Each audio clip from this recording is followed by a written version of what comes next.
Dnes som si naprogramoval takúto linku, takéhoto robota. Zapnem.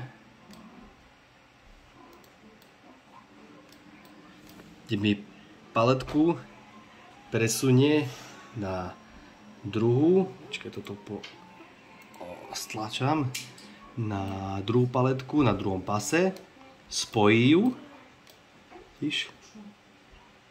Takto mi to spojí a pošle ďalej. A zobere druhú paletku. Takto. Vyskúšal som konečne dneska robota. A popri tom som sa ešte aj s malou hral. Takýto.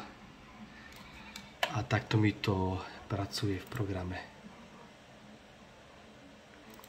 Program som si dal do jedného FCčka a to mi stačilo. Nebudem si to rozdielovať. Možno to není úplne super spravené v programe, ale funkčnosť som splňa, čiže funguje. Dal som si tu čítače, či časovače som si tu popodával, kde mi riešia celého toho robota.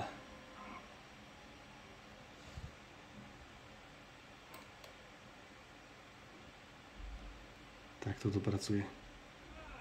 Môj prvý robot.